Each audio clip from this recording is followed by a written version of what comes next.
The House will be in order. The prayer will be offered by our chaplain, Father Coughlin.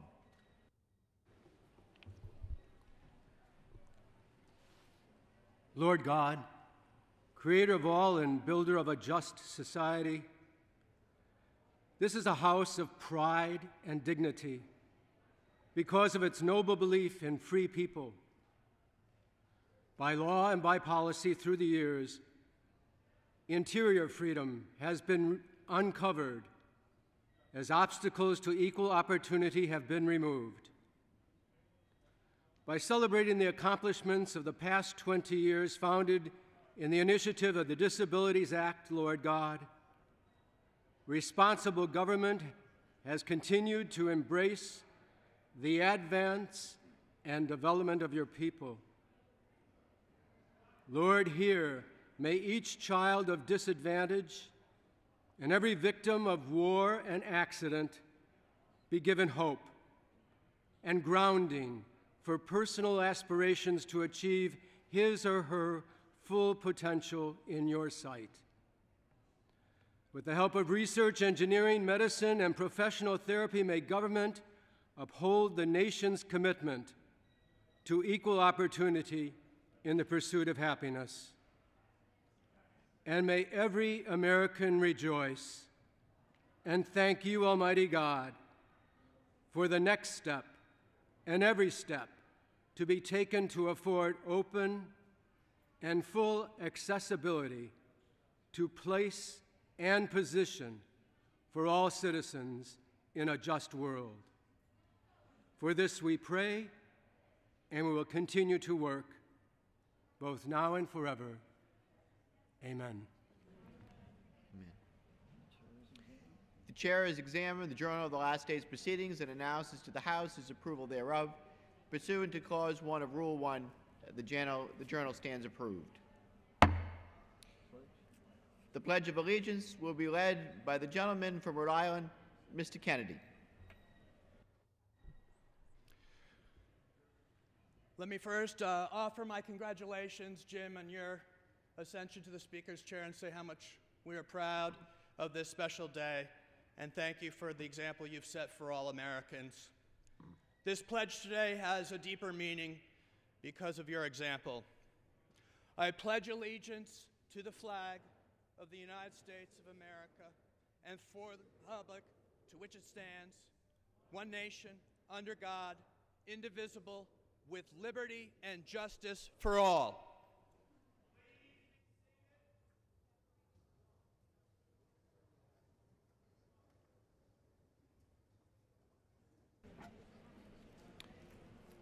For what purpose does the gentlewoman from New York rise?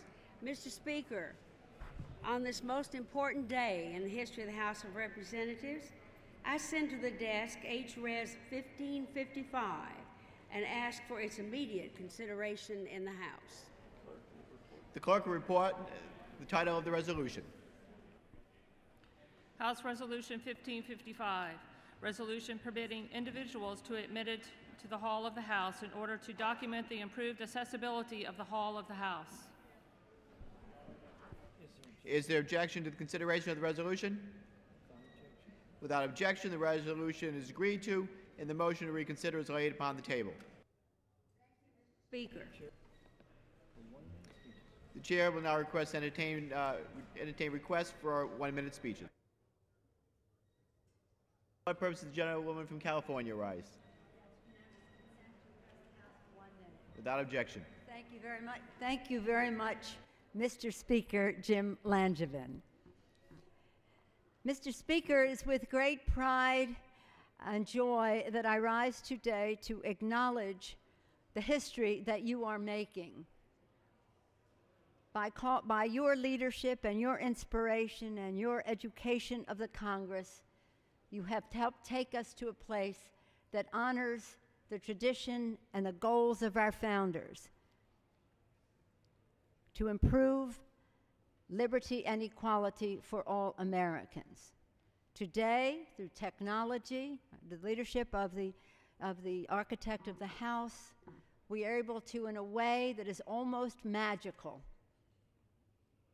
extend to you the privilege that you deserved all along to be able to preside over the House. I'm pleased that we're joined from our former colleague in the House and now a senator, Senator Harkin, who is such a champion in passing the Americans with Disabilities Act. Our former colleague, Tony Coelho, also a leader in that regard. Our colleagues who've worked so hard on that subject, Mr. Markey, Mr. Kennedy, and the champion in our House on Americans with Disabilities Act, Steny Hoyer, our distinguished majority leader. Mr. Sensenbrenner has made this part of his legacy in the Congress. Not so fast with the legacy, I know, more to come. But we thank you for being the champion on civil rights that you are. And I see now that we have been joined by our distinguished Republican leader of the House, Mr. Boehner. This is a bipartisan effort. It has been all along. It is a cause for celebration. It is a source of liberation. And it's important to note that there's a reason Mr. Langevin is first. He is first because of his courage. He is first because of his inspiration.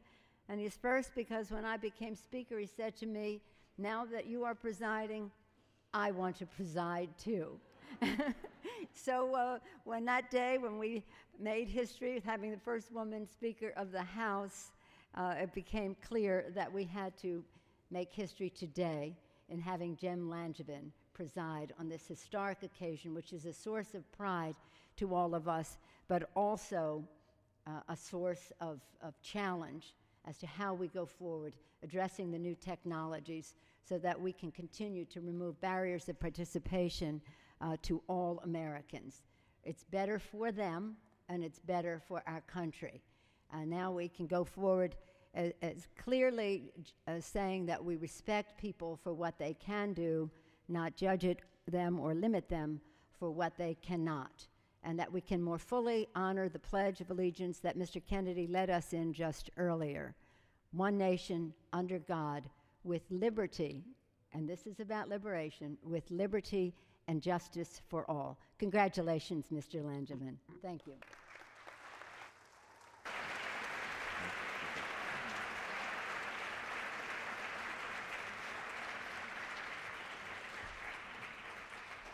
The chair thanks the Speaker of the House, the gentleman from California.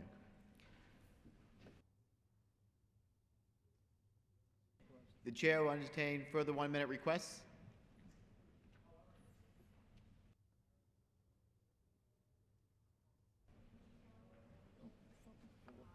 For what purpose does the gentleman from Ohio rise? 1 minute. Chair recognizes the minority leader without objection. Thank you, Mr. Speaker, and I rise today to join the Speaker and the Majority Leader in recognizing the 20th anniversary of the Americans with Disabilities Act. And first, I want to applaud you, Mr. Speaker, for making history today as the first American with disabilities to preside over this distinguished body. It's truly an inspiring sight and a reminder that the disabled are, of course, among the most active and functional members of our society, and it's a testament to the historic measure that we're celebrating today. I also want to congratulate my colleague, Mr. Hoyer, the Majority Leader, who I know played a key role in making this legislation a reality, along with other colleagues from the other body and retired, along with Mr. Sensenbrenner. But I really want to thank all of you for ensuring that we come together across the aisle when necessary, when it comes to make certain that we continue that this act fulfills its original mission. Before the Americans with Disabilities Act, nowhere in the world was there a comprehensive declaration of equality for people with disabilities. In the medical community, people with disabilities are called handy-capable because they strive and succeed in the face of great personal obstacles. There was a time, however, when courage alone was not enough to get them into their hometown theaters to see a movie or into office buildings to apply for a job, much less to provide for their families. Those wrongs were corrected on July 26, 1990, when President George Herbert Walker Bush signed the Americans with Disabilities Act into law, on the south lawn of the White House. On that day, President Bush noted that it was roughly a year after the Berlin Wall came down and said that this legislation, quote, takes a sledgehammer to another wall, one which has for too many generations separated Americans with disabilities from the freedom they could glimpse but not grasp. For too long, our nation has kept Americans with disabilities dependent when they all yearned for independence. And the Americans with Disabilities Act has given them the tools to do just that, to quench their thirst for life, liberty, and the pursuit of happiness. It has changed the lives of millions and will do so for many, many generations to come. I yield back.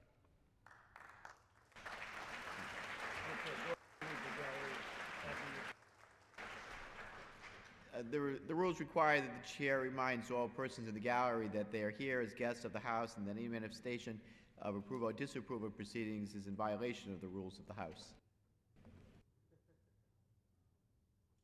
Seeks recognition. For what purposes, gentleman from Rhode Island rise? Without objection. Thank you, Mr. Speaker. One of the peculiarities of parliamentary procedure is that all discussion on the floor of the House is directed to the person who occupies the Speaker's podium. But it is on rare occasion when the significance of the individual presiding over House proceedings outweighs the proceedings themselves. This is such a time. It is with great pride that I stand here on this historic occasion as my close friend Jim Langevin presides over the House from the Speaker's rostrum. Jim is an individual who embodies the best of the American people. He is the personification of the word courage. I've known Jim since our time together in the Rhode Island State Legislature, and I've been fortunate to witness his overcoming obstacle after obstacle throughout his life.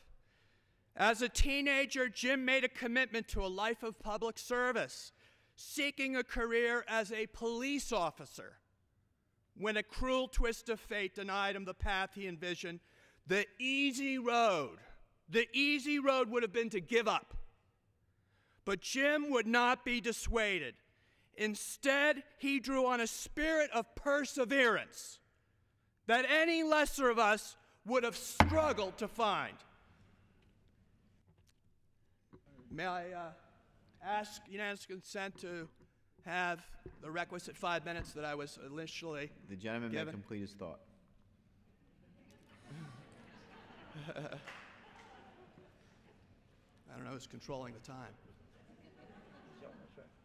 The gentleman is recognized. Well, I don't know who's guiding the time, but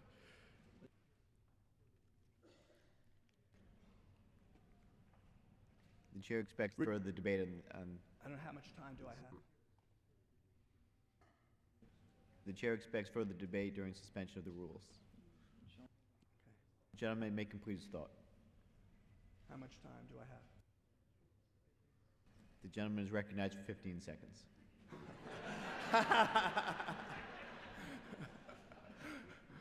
Well, there he is. Who's in charge now?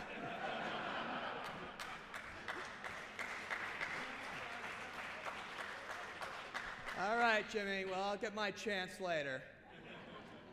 And you better be ready, because there'll be no holding back then.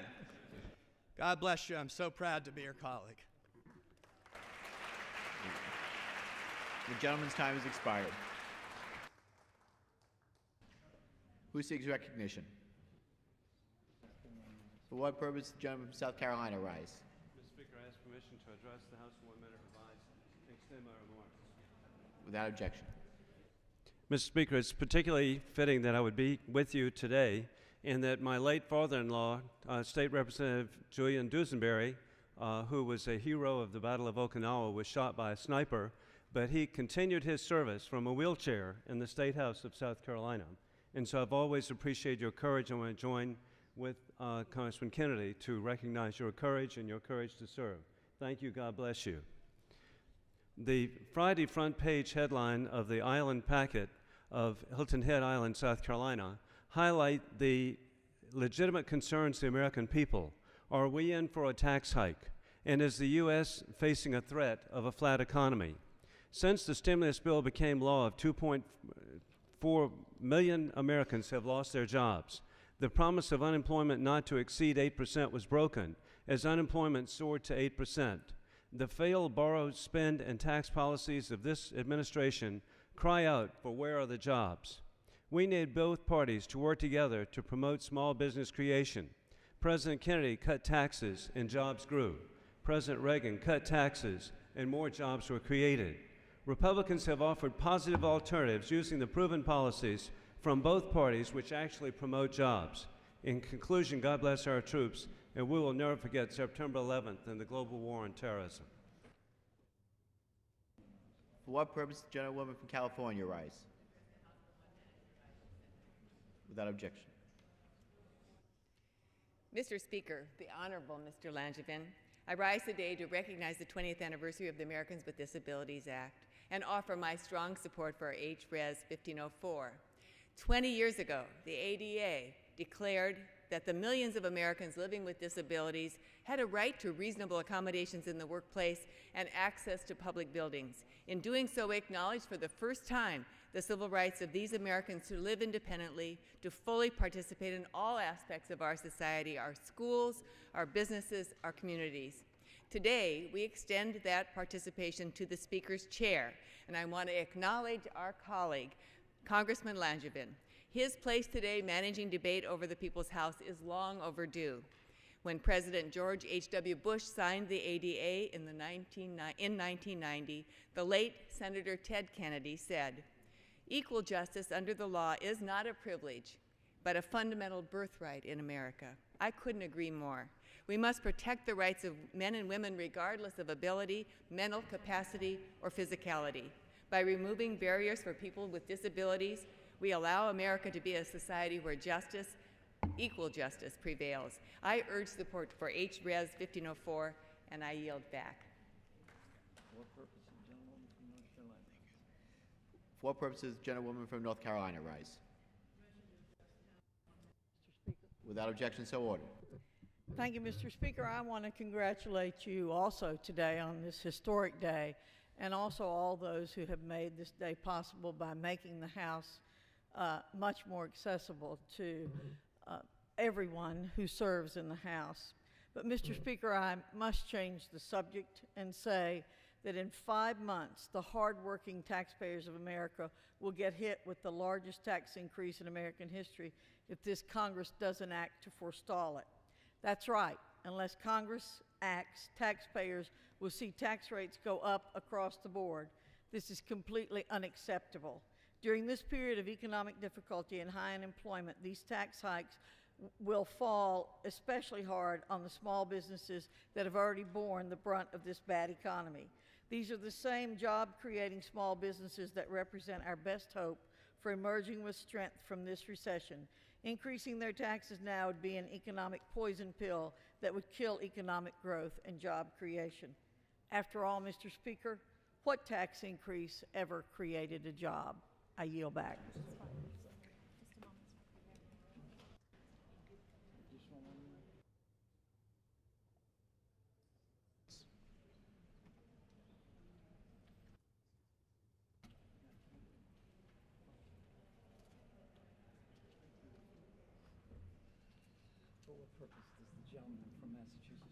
For what purpose does the gentleman from Massachusetts rise? Mr. Speaker, by direction of the Committee on Appropriations, I present a privileged report for filing under the rule. The clerk will report the title. Report to accompany H.R. 5850, a bill making appropriations for the Departments of Transportation and Housing and Urban Development and related agencies for the fiscal year ending September 30th, 2011, and for other purposes. Referred to the Union calendar and ordered printed pursuant to Clause 1 of Rule 21, all points of order are reserved.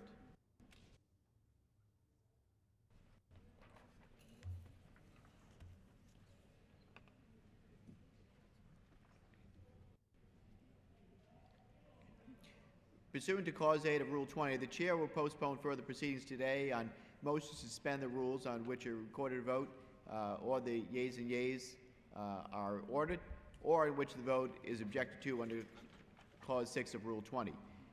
Recorded votes on postponed questions will be taken after 6 p.m. today.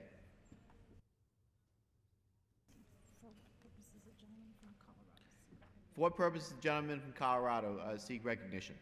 Mr. Speaker, I move that the House suspend the rules and agree to House Resolution 1504 as amended. The clerk will report the title of the resolution.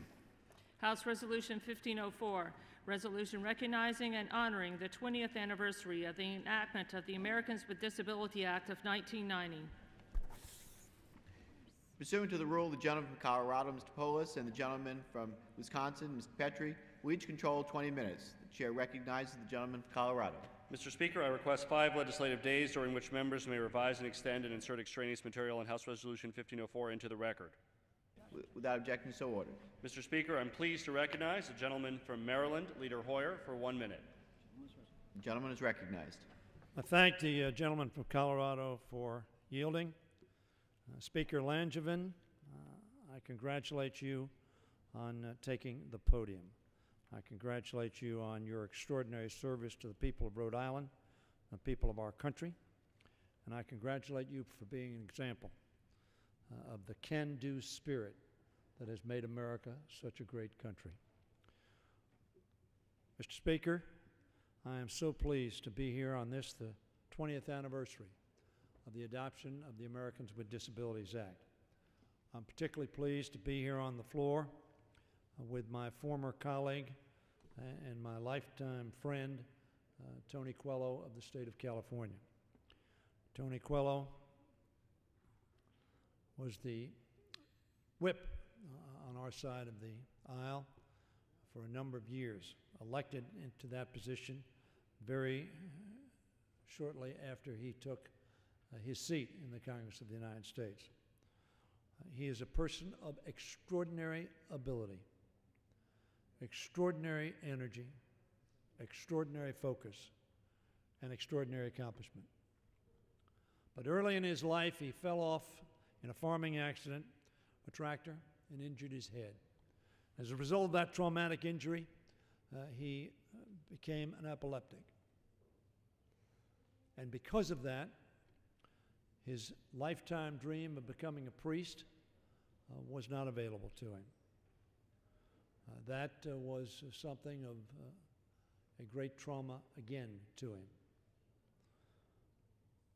However, he overcame that, came to Congress, and has made his life's work opening up America to those who had been discriminated against, to those who had been shut out, to those for whom the pursuit of happiness was made either impossible or very difficult by the barriers and prejudice that existed. 20 years ago today, the first President Bush signed the Americans with Disabilities Act. I was proud to help pass that legislation. But much more, I was proud to see our country come together to rededicate itself to the principles of equal opportunity, irrespective of race or color, national origin, religion, or any other arbitrary distinction, including disability. The ADA made it possible for Americans with disabilities to use the same public spaces that so many of us take for granted, and to succeed as their talent and drive allows them to. 50 million Americans have gone through the doors of equal opportunity that it opened. When I first heard that figure, it sounded awfully high to me because I thought about disabilities being somebody who, like Mr. Langevin, as the result of an accident, had been forced to use a wheelchair for mobility purposes.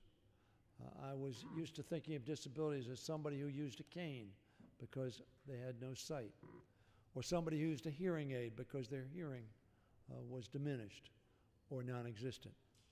Helen Keller, of course, taught us a great and powerful lesson about overcoming disabilities. But I learned quickly that so many of us have a disability that nobody else sees. Mr. Coelho's on the floor.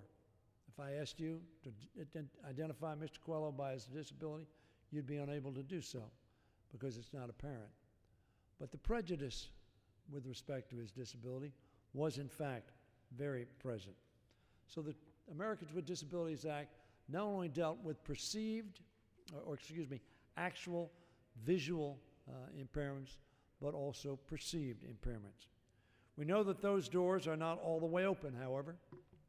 We strengthened the Act in 2008, and today it is our job to live up to its enduring principles, whether it's making the House rostrum wheelchair accessible. Thank you, Madam Speaker, for your leadership on making sure that Jim Langevin, our colleague, who has the ability to preside, has the accessibility of the rostrum so that he can exercise that ability. That's what the Disability Act was all about.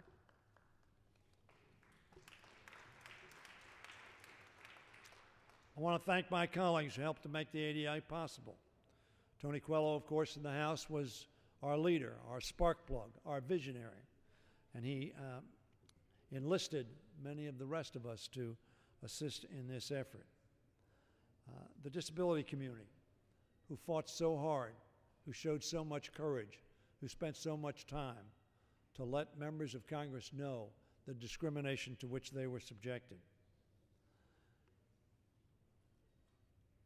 I believe that this act is an act which will continue to make America a better country. Will continue to make America a country that is, in fact, living out the core of its principle, which is equal opportunity for all under the law. I want to thank a number of people, some of whom we'll see further today. Mr. Markey, who was so critical on communications issue. I want to thank my friend Jim Sensenbrenner, who sits on the floor here, who was a leader on the Judiciary Committee, a critical component of the passage of the Americans with Disabilities Act. I want to thank my friend Steve Bartlett, who himself was a member of Congress, not now, but was my partner in coordinating the various committees and subcommittees that worked together with me in an absolutely nonpartisan. It wasn't bipartisan. It had nothing to do with party or politics. It had to do with our country's principles. I want to thank Augustus Hawkins, who was chair of the Education and Labor Committee, Major Owens, Matthew Martinez, Steve Bartlett, who I mentioned, Congressman Faywell. I want to thank John Dingell, who chaired the Energy and Commerce Committee, Edward Markey, the chair of the Telecommunications Subcommittee, Tom Lucan, Norm Lent, Bob Whitaker, Matt Rinaldo, Glenn Anderson, who was the chair of the Public Works Committee, and Robert Rowe, ranking Democrat, and Norm Mineta. Every time you see a bus that's accessible or a train station that's accessible or an airplane that's accessible, remember Norm Lent. Remember Norm Mineta as well. Norman Mineta, who made that possible. And that was very difficult because there was a cost associated to it, and we wanted to make sure that it was a reasonable cost to be imposed. But we knew that in the long run, that investment would pay off for America. I want to thank John Paul Hammerschmidt as well. Jack Brooks, chair of the Judiciary Committee at that point in time, Don Edwards, Bob Kastemeyer, Hamilton Fish, and of course Jim Sensenbrenner. There were many, many others. This resolution recognizes the adoption of a bill 20 years ago. Jim Langevin is the living, breathing, participating example of how that statute made a difference. Not just for Jim Langevin, but for all of us who will benefit from the contribution that the Jim Langevins of America will make. And we ought to be proud in America that this bill is now an example to all the world and has been used as a model by many nations in the world that they have followed to make their societies more accessible and make the lives of those with disabilities fuller and more productive. There is much that remains to be done. Those with disabilities still are more likely to live in poverty. Those with disabilities are still more likely not to be able to get a job. Those with disabilities are still confronted with a lack of access to some facets of our society. And so, as we recognize this anniversary, as the President tonight will honor the 41st President of the United States, George Bush, and his son, who signed the Amendments Act. So both President Bush have played a role in making accessibility a reality in America. So as we celebrate this day, let us recommit ourselves. As our founding fathers talked about equality of opportunity, and as we have seen for the 200+ years of the existence of our constitutional democracy, that periodically we have had to take steps to make sure that the promise of opportunity was the reality of opportunity. So, Speaker Langevin, congratulations to you. Congratulations to our country. Congratulations to our citizens as we all work together to make this a more perfect union. I yield back the balance of my time.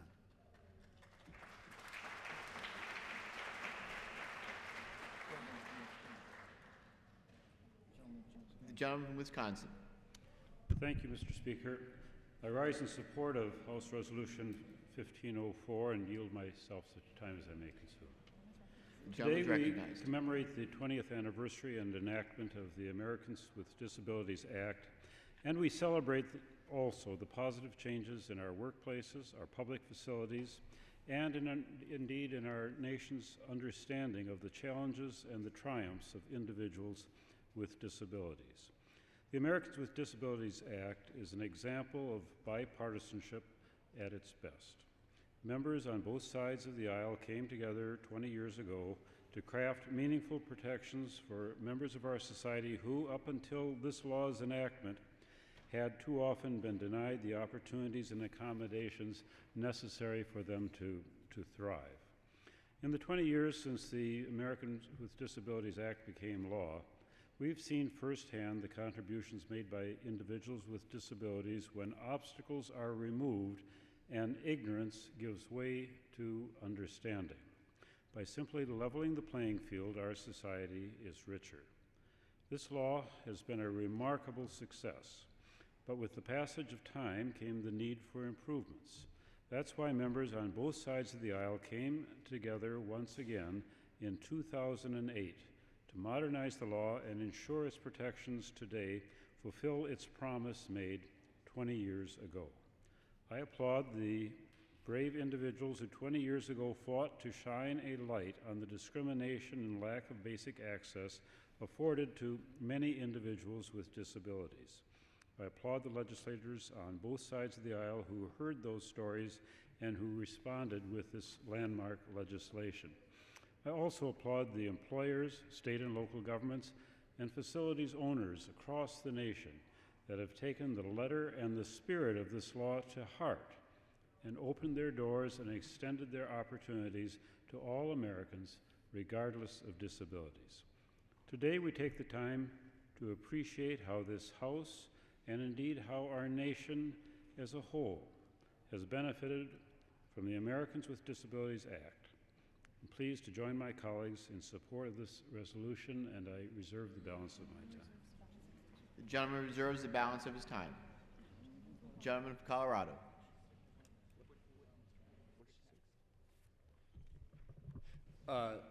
Mr. Speaker, I'm pleased to recognize the gentleman from Rhode Island, Mr. Kennedy, for Mr. Speaker, I'd like to yield myself such time as I may consume. The gentleman is recognized. Mr. Speaker, I rise today in support of House Resolution 1504, which recognizes and honors the 20th anniversary of the signing of the American with Disabilities Act of 1990, the most historic piece of legislation affecting the civil rights of people with disabilities in our nation's history. Prior to its passage, too many people with disabilities received unequal treatment, didn't have the same kinds of opportunities as other Americans, faced inaccessible facilities and services in both the public and private sectors. Many Americans with disabilities face discrimination in education and employment, couldn't support their families, couldn't access jobs. As a result, Americans with disabilities were denied the opportunity to fully participate in society because they were not afforded the same rights that other Americans take for granted. The hard work of disability advocates and members of Congress, many of whom are being recognized today, present and past, culminated with a bipartisan effort to craft and pass the American with Disabilities Act. Since its passage, the ADA has worked to fulfill the nation's goal of equal opportunity, independent living, economic self-sufficiency, and full participation. The ADA prohibits discrimination against individuals with disabilities across all sectors of society. It reduces barriers, promotes access, and helps people with disabilities. That means our friends, our family, and ourselves fully participate in society. More than 50 million Americans directly benefit from the ADA. And while there's undoubtedly more work to be done to ensure full inclusivity of all people with disabilities, today we celebrate a major milestone, 20 years of civil rights under this act, and affirm its ideals and the work ahead. Mr. Speaker, I'd like to thank Leader Hoyer for introducing this important resolution and once again express my support for House Resolution 1504, honoring the 20th anniversary of the American with Disabilities Act, and I reserve the balance of my time. Gentleman reserves the balance of his time. Gentleman from Wisconsin. Mr. Speaker, I yield such time as he may consume to my distinguished colleague from the state of Wisconsin, F. James Sensenbrenner. Gentleman from Wisconsin is recognized. Thank you, Mr. Speaker. First, congratulations on setting history today by presiding over the House of Representatives. I promise you that there will be no points of order from the Republican side while you're in the chair. I also rise to support House Resolution 1504, which celebrates the 20th anniversary of the Americans with Disabilities Act. It's important to acknowledge the achievements of the disability community and its allies have accomplished in the past 2 decades. This anniversary represents another positive step taken in ensuring that all Americans are included in our communities and places of work. It's been a long road to guarantee that our fellow Americans find equal protection under the law.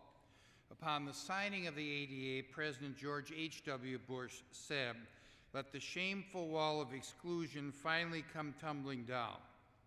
Through bipartisan efforts, societal barriers that far too long kept disabled Americans from fully participating in our communities did indeed crumble with the passing of one of the most effective civil rights laws ever. Because of this monumental piece of legislation, our country has been able to capitalize from the talents of millions of Americans with disabilities in the workplace. The ADA has protected the rights of children and students who once encountered educational discrimination and barriers. The accessibility of buildings, public transportation, and sidewalks has made our society more inclusive. The achievements of the ADA and the thousands of advocates who fought tirelessly for its passage represent the country's endless commitment to empower all American citizens with disabilities with the capacity to fully participate in his or her community.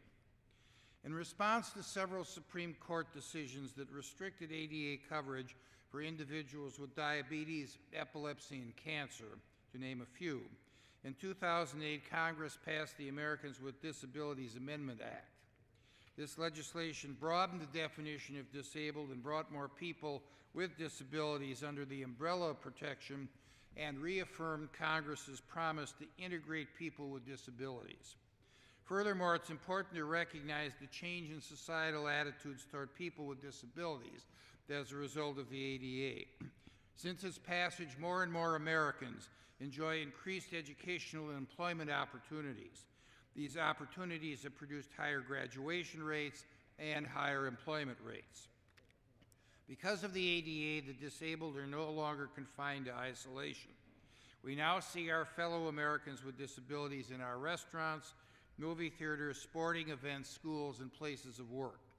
As of today, this Congress will see a fellow congressman from Rhode Island and quadriplegic Mr. Langevin preside over the House. Because of changes made to the Speaker's rostrum, this House now joins the ranks of thousands of buildings across the nation that have made architectural changes which serve to increase accessibility for people with disabilities.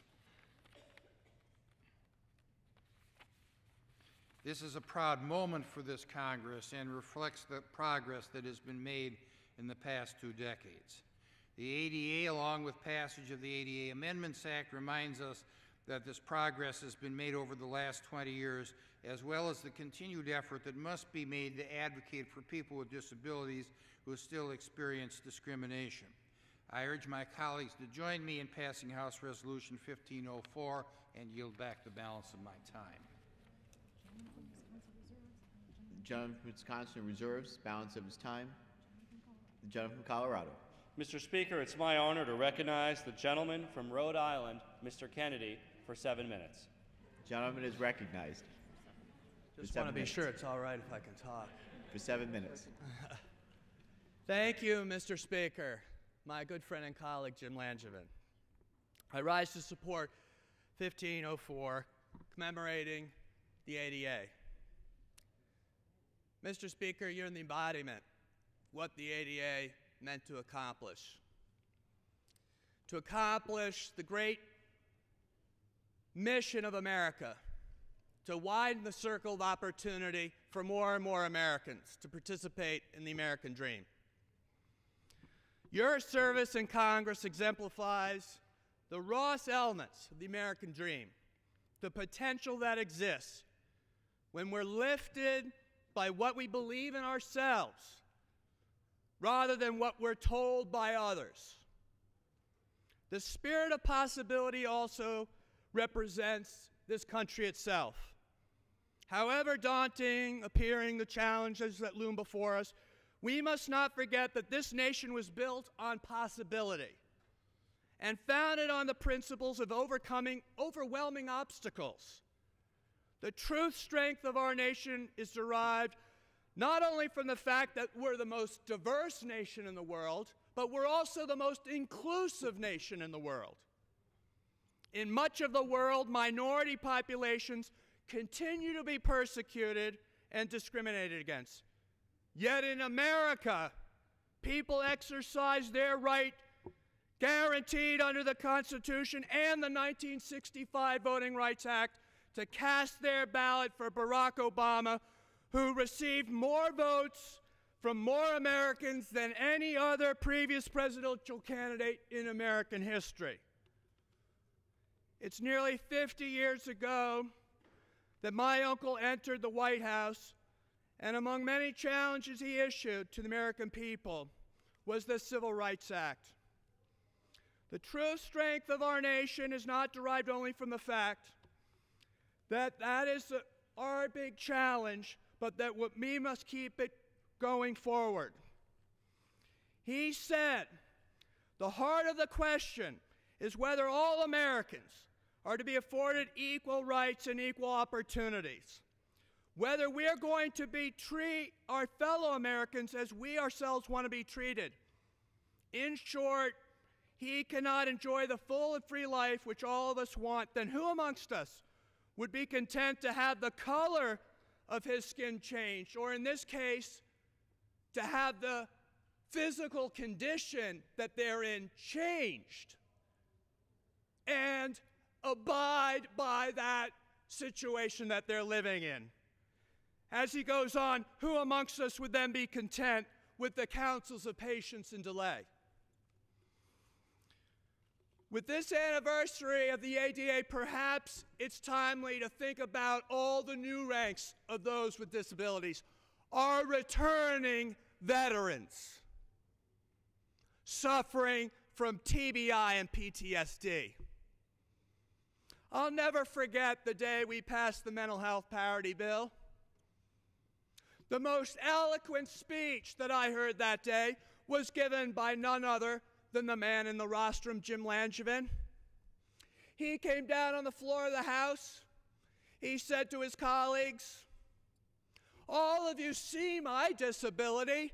I'm in a wheelchair. But for millions of Americans, the disability they face is no less paralyzing in their lives This disability comes in the form of a neurological disorder, a brain illness. To them, they have a very real disability, but we don't treat it as such.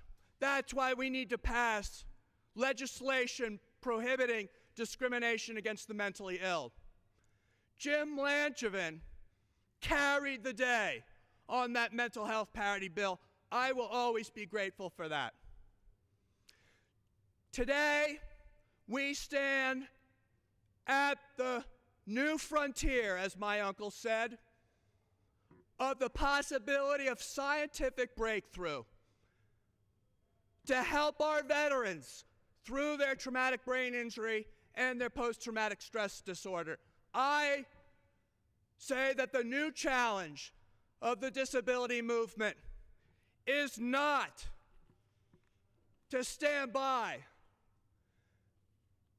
with the patience and delay that too many of us have witnessed when it comes to research.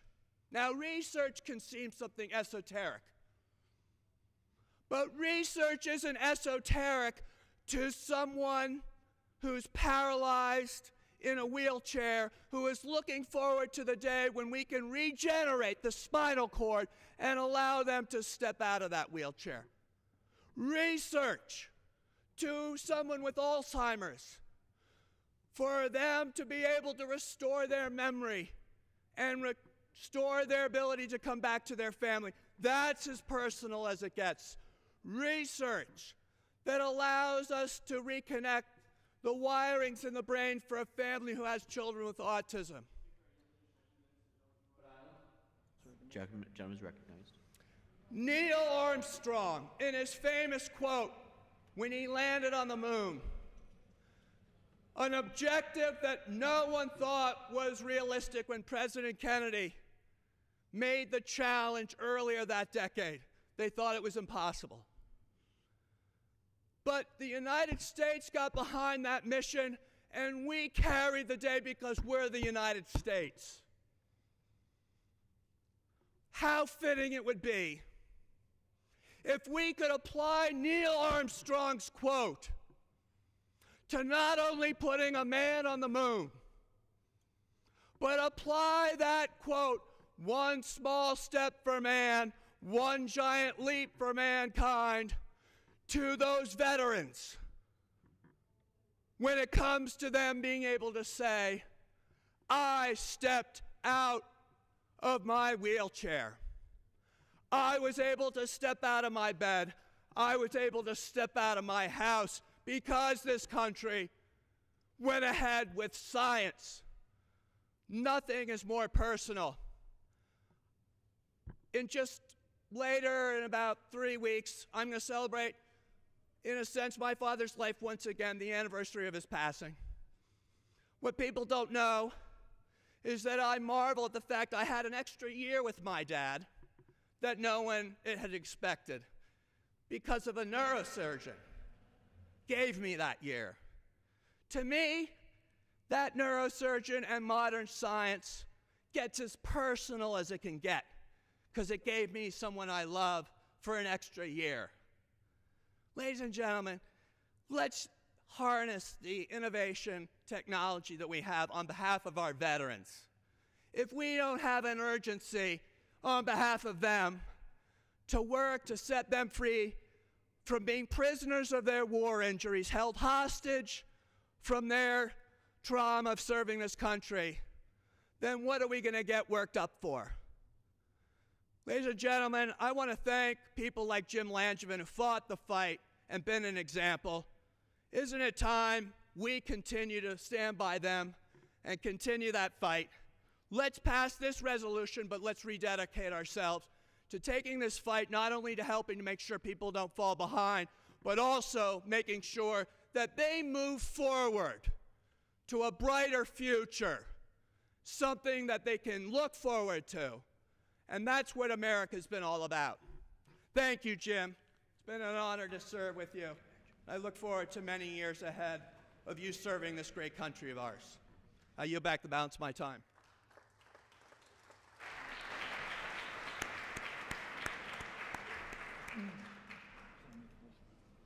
Chair thanks the gentleman from Rhode Island. Gentleman from Wisconsin. Thank you, Mr. Speaker. I yield such time as she may consume to our colleague from the state of Washington, Kathy McMorris-Rogers. The gentleman from Wisconsin is recognized.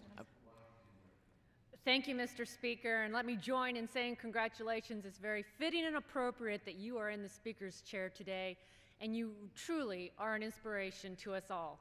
I want to join in the celebration of the 20th anniversary of the Americans with Disabilities Act. The ADA, which was signed 20 years ago today, was one of the most important civil rights achievements in American history. And for me, it represents empowerment, it represents independence. And that's what our laws should encourage, is opportunity and independence for all. This landmark bill gave 50 million Americans, including my son Cole, who was born with Down syndrome 3 years ago, the opportunity to live the American dream. Through the ADA, Cole and so many others like him were given the chance to fully participate in our society, including better opportunities for education, employment, and independent living. And as Cole's mom, I'm so thankful for the many who've worked hard many, many years so that my son in 2010 could have more opportunities, more resources, and more support than ever. This was a bipartisan effort supported by Democrats and Republicans in Congress, signed by a Republican president. And I want to thank the members who are still in Congress, including Majority Leader Hoyer and Representative Sensenbrenner, as well as former Majority Whip Tony Coelho, for their tremendous leadership on this issue. I also want to thank the incredible community of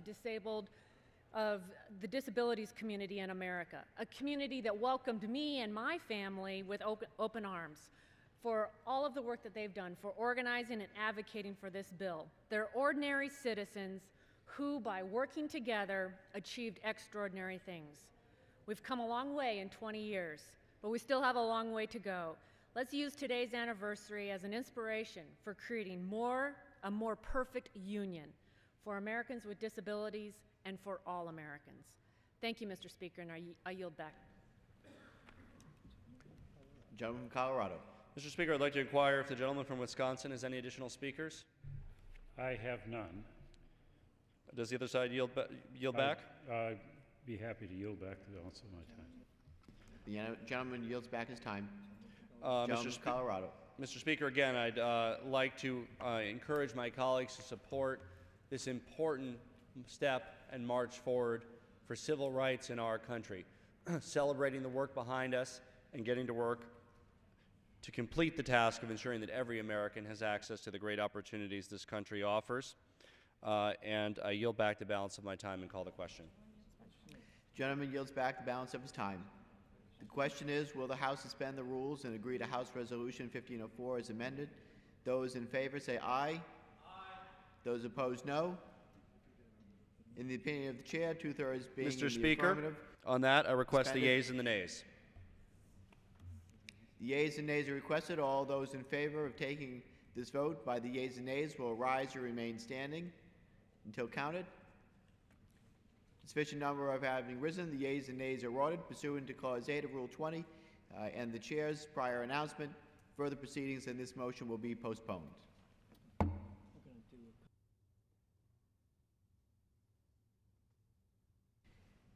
The chair lays before the House a communication.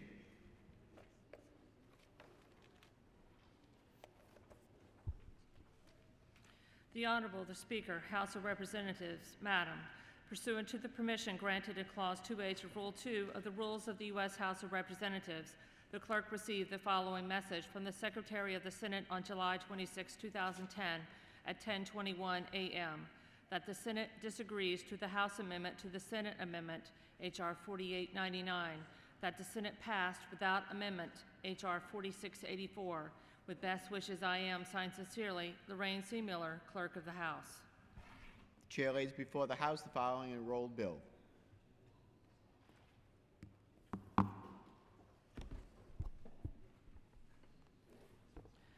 Senate 1053, an act to amend the National Law Enforcement Museum Act to extend the termination date.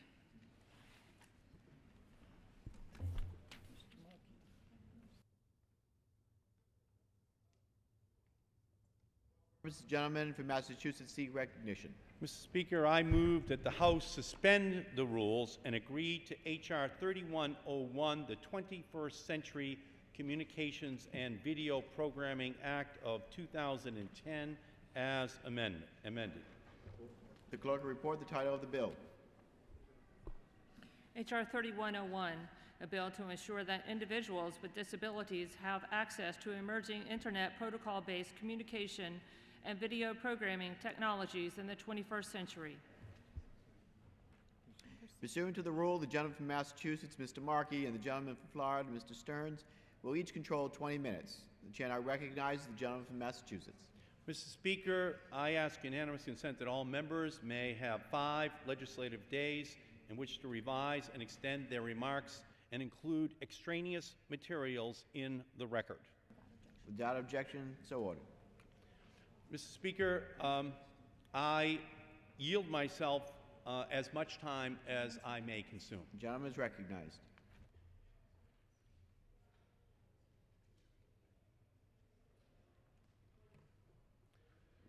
Mr. Speaker, it is great to see you, my colleague from New England, presiding in the chair today at this historic moment. You are always going to have a permanent place in the history of our country. You are a great leader and an inspiration to all of us. Everything that we are doing today is inspired by your incredible personal courage. With the incredible example that your service to the House is providing, I am confident that you will not be the last who will sit up there and preside, but only the first in a long line. Now, since I introduced the legislation before us today, we have engaged in a bipartisan, extensive, and constructive process with stakeholders to find common ground on the legislative language and to move forward with this bill. I want to thank the leadership of Chairman Henry Waxman, without whom we would not be here today, Rick Boucher, who worked over the last year to construct this legislation before us, to Cliff Stearns from Florida, who worked in a bipartisan fashion to craft this historic legislation, which we are about to consider, to Joe Barton from Texas, who ensured that from the very beginning this would be a bipartisan effort that we would put together in order to pass the historic legislation that is today before us. I would like to think that Helen Keller and Annie Sullivan are looking down on us here this afternoon, and that they are smiling. This picture of the two of them was taken in 1888 in Brewster, Massachusetts, on Cape Cod.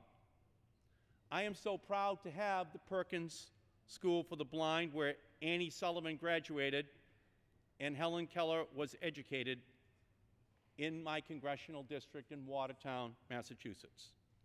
When they met 122 years ago, they were a stunning study in contrast. Alabama and Massachusetts, a daughter of the South, a young woman of Irish descent traveling south from Boston. Nevertheless, they changed the world together, these two miracle workers. They shattered expectations about what a person who was deaf or blind could achieve. Now, I am an American of Irish heritage from Boston, and my mother was a Sullivan, and she always told me that her relatives were a particularly smart and determined lot. But I can only imagine the bottomless resolve and resilience Annie Sullivan must have needed to navigate her way in the South in the aftermath of the Civil War. Whether it was a Braille reader or a broadband connection, access to technology is not a political issue. It is a participation issue. Each of us should be able to participate in the world to the fullest extent possible, and the latest communications and video services and devices can enrich and ennoble how Americans experience and enjoy their lives. We're debating this bill today on the 20th anniversary of the Americans with Disabilities Act, which the first President George Bush signed into law, underscoring the nonpartisan nature of this vital issue. The 20th anniversary is an opportunity to look back and to reflect on the progress which we've made. Coming out of the Energy and Commerce Committee's Telecommunications Subcommittee over the last 2 decades have been a whole series of legislative initiatives aimed at broadening the disabled community's access to technologies that can help them do things that most Americans take for granted. In 1990, we made sure that Americans who are deaf could make telephone calls. In 1990, we mandated that television shows be closed captioned for the deaf so that they can enjoy the same entertainment and other programming as other Americans. Many deaf and hard of hearing people say that closed captioning is the single modern accessibility technology that has changed their lives the most. And in 1996, we inserted language which required accessibility of all telephone equipment, including telephones, telephone calls, call waiting, speed dialing, caller ID, and related services all be accessible. 2 decades ago, Americans with disabilities couldn't get around if buildings weren't wheelchair accessible. Today, they can't get around without being web accessible. That's what we're talking about here today. 20 years ago, the ADA mandated physical ramps into buildings. Today, individuals with disabilities need online ramps to the internet so that they can get to the web from wherever they happen to be. From the time of Helen Keller and Annie Sullivan, through the Americans with Disabilities Act, to closed captioning for television programs, and the ability of the deaf to make telephone calls, and now to the 21st Century Communications and Video Accessibility Act on the floor today, we've made important progress. We have moved from Braille to broadcast TV, from broadband to the BlackBerry. We have moved to ensure that in each area, and today we move to the internet to ensure that everyone in our country has access to this key information technology. Annie Sullivan used special language she spelled in Helen Keller's palm. In the 21st century, we've moved from tracing letters of the alphabet in a palm to navigating a Palm Pilot. And we must make sure that all of these modern devices are accessible. Annie Sullivan was an incredibly dedicated and determined teacher. Now technology needs to be the teacher, the constant companion, providing instruction and access to the world and opportunities that otherwise would be out of reach. By age 10, Helen Keller had mastered reading, Braille, and manual sign language. She then wanted to learn how to speak. At the Horace Mann School for the Deaf in Boston, Helen took lessons. Then Annie took over and worked with Helen. Helen did learn to speak. And Helen Keller is still speaking to us today about how all of us should make the most of our abilities and participate in society to the fullest. But we need the technologies to make that possible for every American. The bill we are considering today significantly increases accessibility for Americans with disabilities, to the indispensable telecommunications and video technology tools of the 21st century.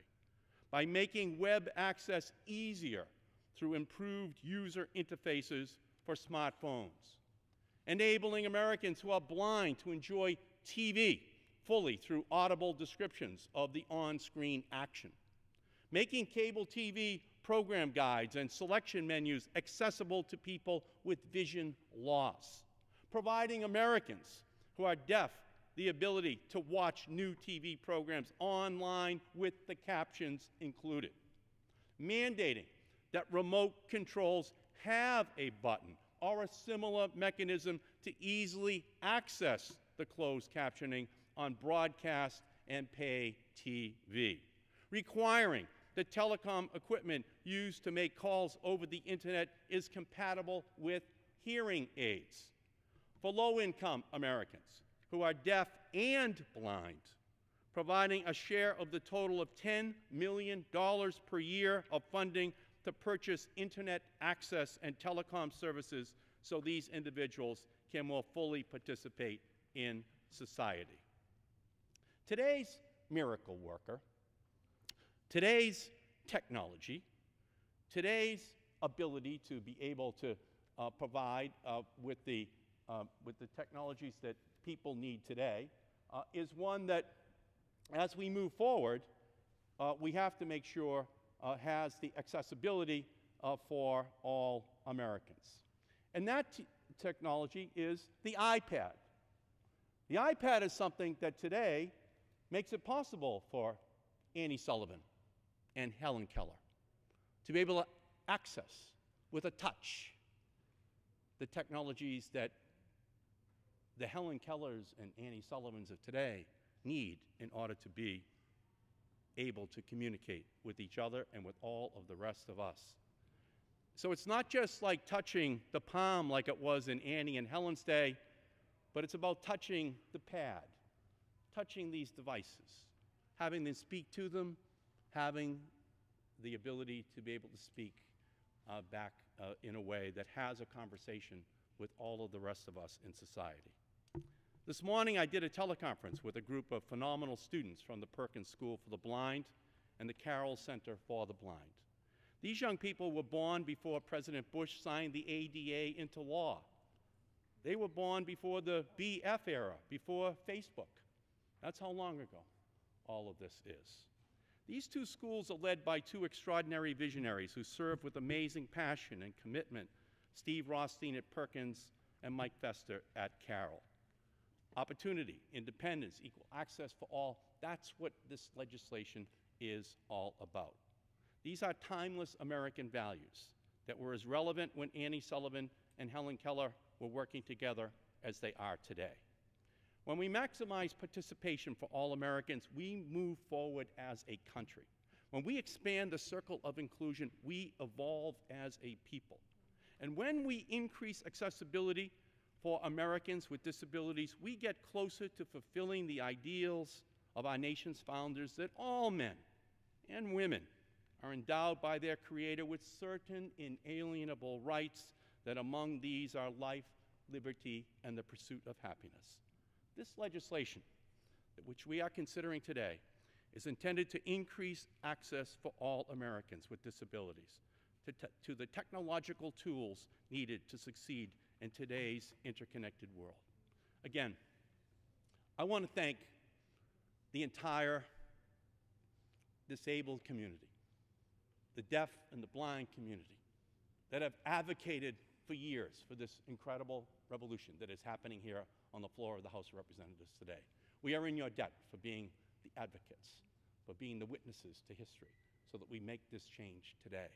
And again, I want to thank Mr. Waxman, Chairman Waxman, Mr. Boucher, Mr. Barton, and Mr. Stearns, and all the members who worked together in order to make today the great historic success which it's going to be.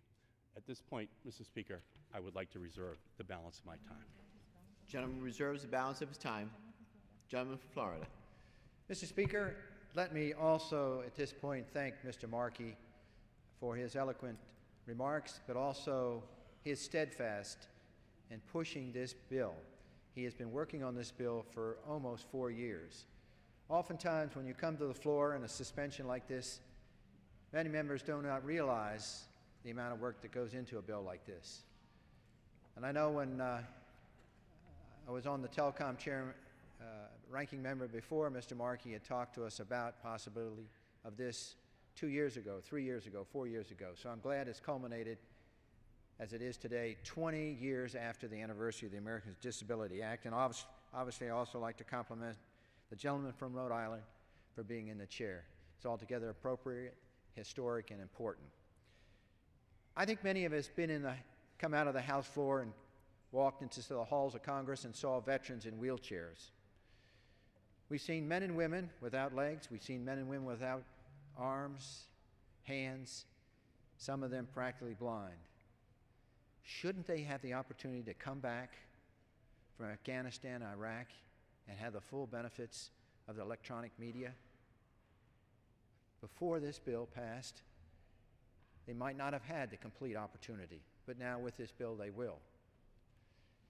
So I rise in strong support of H.R. 3101, the 21st Century Communications and Video Accessibility Act. We know there's all kinds of new devices coming on. Mr. Markey mentioned the iPad. And as I mentioned, it's important that people with disability are not left behind, have access and afforded the opportunity to enjoy this wide variety of technology. And in many cases, through the internet, it's going to be life-saving through telemedicine and from other ways that we can help the handicapped, the people that are at home through emergency calls, and ultimately the D spectrum when we have that kind of spectrum set aside just for safety and security.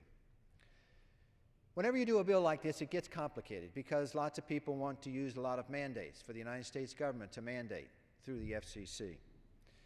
But I think, as Mr. Markey pointed out with the iPad, oftentimes industry can come to the front and voluntarily do it.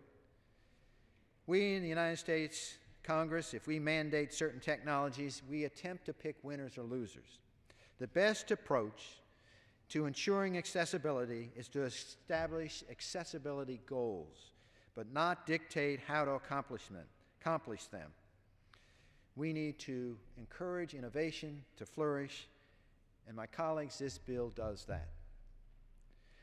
Now, obviously, every legislation we bring up here is not perfect, and this bill obviously has some probably improvement by certain industries. Nevertheless, I think, as Mr. Markey pointed out, through the bipartisan process we have had here, Republicans and Democrats, we achieved a consensus, which is not altogether an everyday occurrence here in Congress. So I think, in many ways, we can compliment ourselves, both as Democrats and Republicans, that we came together on a very important issue which affects a huge number of manufacturing companies in this United States and throughout the world. We came together in a consensus. And of course, I would like to thank Chairman Waxman for doing this, Subcommittee Chairman Boucher from Virginia, Joe Barton, the ranking member from Texas, and my staff, particularly Neil, who worked with the staff to bring this consensus together.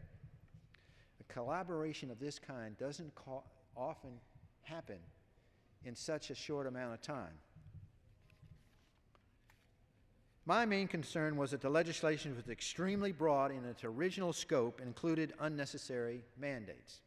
Changes that were adopted at the committee markup addressed many of my concerns. Language was added that explicitly states that the relevant section shall not be construed to require every feature and every function of every device or service to be accessible for every disability, so that the record is clear regarding the intentions that are underlying this bill. I want to offer some guidance to the FCC regarding the way it should view several key provisions in this legislation. First, my colleagues, the bill creates a new achievable standard to guide manufacturers and service providers' efforts to provide accessibility to the disabled. Under Section 255 of the Communications Act, telecommunication services and equipment must be accessible if the provision of accessibility is readily achievable. As introduced, H.R. 3101 proposed moving to a significantly higher standard under which accessibility would be required unless it imposed an undue burden. The achievable standard we adopted today is a compromise, a very simple compromise, very important compromise between these two positions. The committee also recognized that it is not necessary for a manufacturer or service provider to make every piece of equipment or service accessible if it offers or directs such person to functionally equivalent, accessible alternative to the equipment or service in question. This was a source of concern and confusion by many members and contention early in the legislative process. And I'm pleased that this bill we're considering today resolves this issue by adopting clarifying language that makes this point in a clear and unambiguous manner. Finally, my colleagues, the bill before us also recognizes that advanced communication services and applications may be offered by third parties, and that manufacturers and network operators should not be held responsible for ensuring these third-party advanced communication services comply with the Act. Thus, Section 2 makes clear that no person is liable for a violation of this Act to the extent that such persons transmit, routes, or provides intermediate or transient storage for content or communications, or provides an information location tool used to obtain access to content or information. These are the details that make for a sound bill. As I said previously, this legislation is not perfect, but it is much, much improved due to the hard work of industry, the disability community who came together, and the staff on both sides of the aisle. This legislation, Mr. Chairman, Mr. Speaker, goes a long, long way to ensuring that people with disabilities can utilize all the new and exciting products, services, and applications in the years ahead, and I urge its passages. And for those veterans coming home, this will ensure that you have access to those new financial, those new video, those new devices that are going to make your life a lot easier. And with that, Mr. Speaker, I reserve the balance of my time. Gentleman reserves the balance of his time. Gentleman from Massachusetts. Yes, the legislation would not be here today without the incredible leadership of the chairman of the Energy and Commerce Committee. He resolved the most nettlesome issues in the final week in a way that has made it possible for us to bring this historic legislation here to the floor. I would like to yield 3 minutes to the gentleman from California, Mr. Waxman. Gentleman from California is recognized for 3 minutes. Mr. Speaker, I'm pleased to rise in support of this very important legislation. It was in 1934, when the Communications Act was adopted, that it set out that they would have the goal in this country of making available so far as possible to all people without discrimination on the basis of race, color, religion, national origin, or sex, a rapid, efficient, nationwide and worldwide wire and radio communications service. Well, this legislation before us today furthers this core principle by ensuring that Americans with disabilities can access the latest communications technology. It's only fitting that we're taking this bill up today, the 20th anniversary of the landmark Americans with Disabilities Act. Although the ADA remains a critical protection for Americans with disabilities, our communications laws have not been updated since 1996, when Congress required that plain old telephone service be accessible to individuals with disabilities. 14 years is more than a lifetime in technology policy, especially in the Internet age. The world of communications has been transformed, and we need to update relevant laws so that individuals with disabilities can share in the amazing benefits these products and services have to offer. H.R. 3101 updates these laws in a number of important ways. Among other things, the bill requires that advanced communication services, such as video conferencing and text messaging, be accessible to individuals with disabilities. It ensures that Internet browsers on smartphones are accessible and that TV programming distributed over the Internet contains captions. It reinstates video description rules designed to ensure that individuals with vision impairment have better access to TV programming. And it ensures the emergency alert scrolls that warn consumers of hazardous weather and other conditions can be heard by those who have vision impairments. Although the legislation requires access to up-to-date communications devices and video programming for individuals with disability, it's crafted to allow the industry with great flexibility in achieving these goals. Given the pace of technological change, industry should be allowed to meet the bill's requirements by utilizing the best, least expensive technology or application. So not only is the legislation the right thing to do for the millions of Americans with disabilities, it is friendly to business and encourages innovative solutions. I'd like to recognize the bill's sponsor, Mr. Markey, for his ongoing dedication and passion for this cause. I want to commend Chairman Boucher for his leadership in guiding the bill through his subcommittee. I want to thank Ranking Member Barton and Ranking Member Stearns as well, and their staff for their very significant contributions to this bill. As I said when we marked up this legislation at the Energy and Commerce Committee, H.R. 3101 is truly bipartisan, consensus measure. It demonstrates what Congress can accomplish when we work together. H.R. 3101 will improve the lives of millions of Americans, and on this 20th anniversary of the Americans with Disabilities Act, I urge every member to vote in support of this measure. Gentleman from Florida. Mr. Speaker, I just want to speak briefly and sort of follow up with the gentleman from Massachusetts when he displayed in his hand the iPad.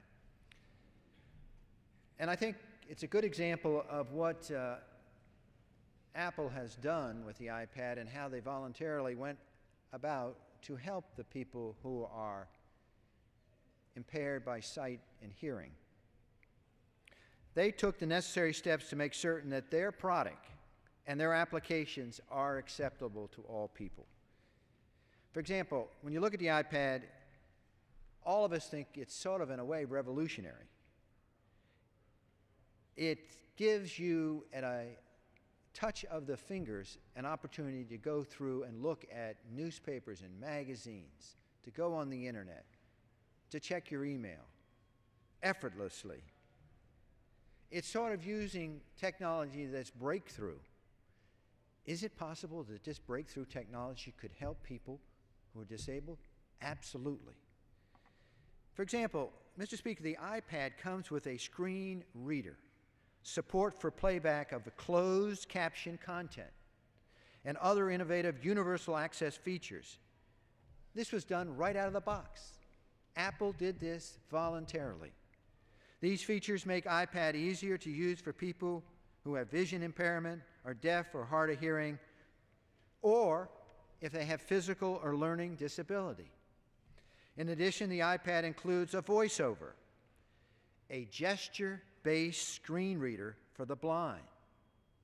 Instead of memorizing keyboard commands or pressing tiny arrow keys, you can simply touch the screen to hear a description of the item under your finger, then double tap, drag, or flip to control the iPad. VoiceOver speaks 21 languages and works with all of the applications built into the iPad. Let me repeat that. The VoiceOver speaks 21 languages and works with all the applications built into the iPad. A phenomenon. Apple also enables software developers to create applications for iPad that work with VoiceOver.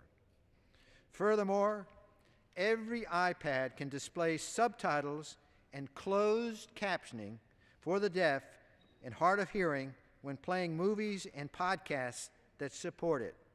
Movies and podcasts with closed captioning are available on the iTunes Store and can be downloaded directly to iPad or synced to the iPad using iTunes. It is important, my colleagues, to remember that a company like Apple included these features without any government mandates.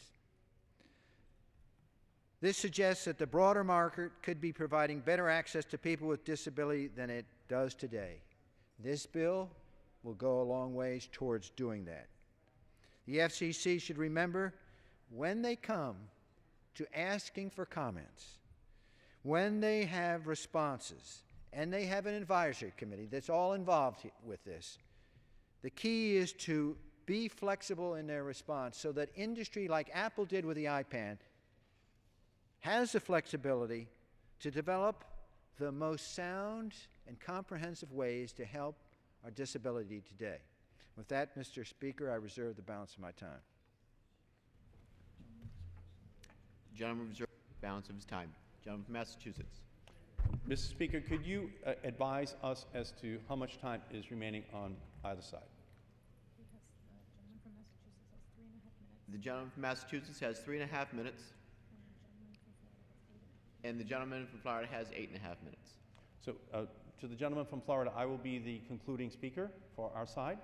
Okay. If the gentleman would like to recognize any other members or to conclude debate. I will. Thank the gentleman from Massachusetts. Mr. Speaker, I'll conclude my comments and then yield back the balance of my time.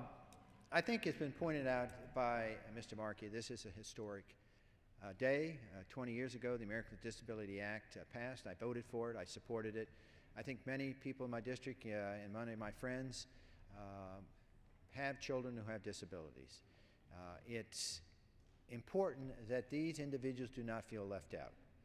I think the eloquent arguments that we had 20 years ago are no less important today, particularly in light of the fact that the veterans that are coming home from Iraq and Afghanistan are coming home with the disabilities that will impair them, and they're in their 20s. These are young men and women that want to work, and for many of them, they'd like to go back to their team, but they can't. They must find employment. They must, in many ways, adjust and transition. How much better will it be if they can use the internet, if they can use the wireless devices that we have, and not to mention the myriad of new devices that are coming out? How important is this for them? Very important. So today I join with Mr. Markey and others to commend him for his hard work here and his effort, and to urge all my colleagues to support this bill. And with that, Mr. Speaker, I yield back the balance of my time. The gentleman yields back the balance of his time. Gentleman from Massachusetts. I thank the gentleman very much, and I thank the. I yield myself as much time as I may consume. The gentleman is recognized. I thank the Speaker very much, and I thank the gentleman from Florida again for his work on this legislation, and to Mr. Barton and all of the members on the minority. We could not be here without their cooperation today. This is a very complex piece of legislation. It's historic, but it required a lot of bipartisan work to bring us to this point. I want to thank Neil Freed and Will Carty on the minority staff for their work on this legislation. On the majority side, I want to thank Roger Sherman, Tim Powderly, Amy Levine, Sarah Fisher. For many years, Colin Crowell on my staff worked on this legislation.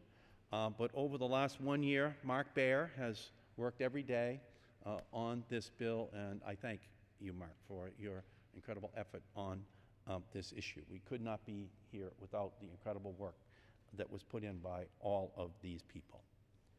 Back 20 years ago,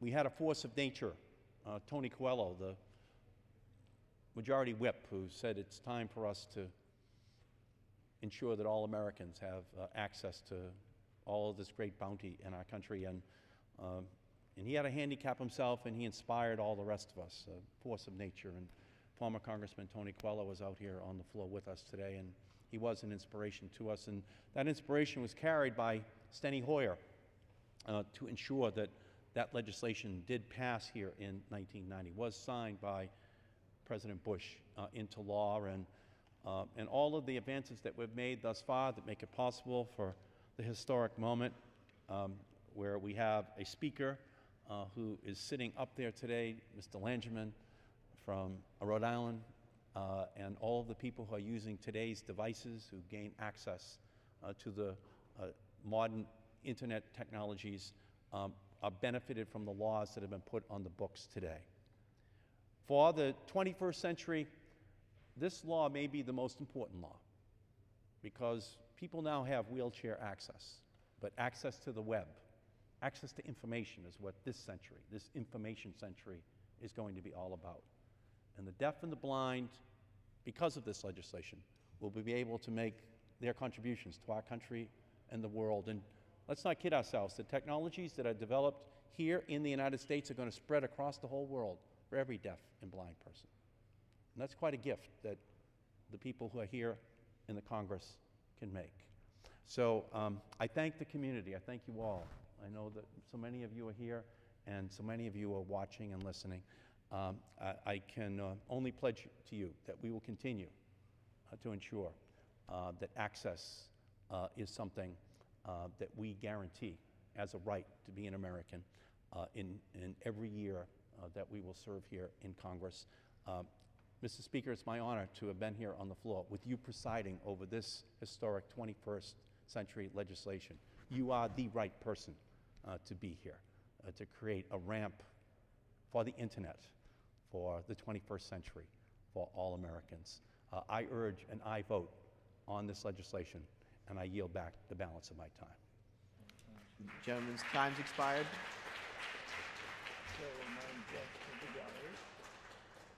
The chair will remind guests in the gallery they are not to approve or disapprove of the proceedings.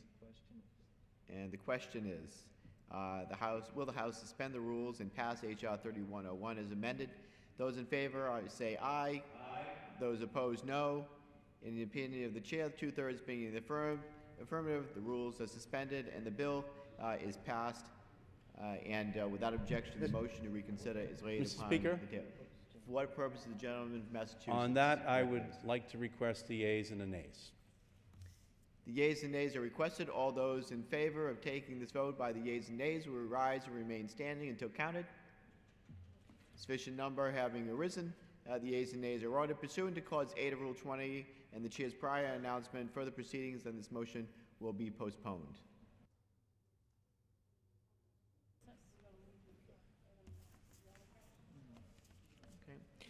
Pursuant to Clause 12A of Rule 1, the chair declares the House in recess for a period of not less than 15 minutes.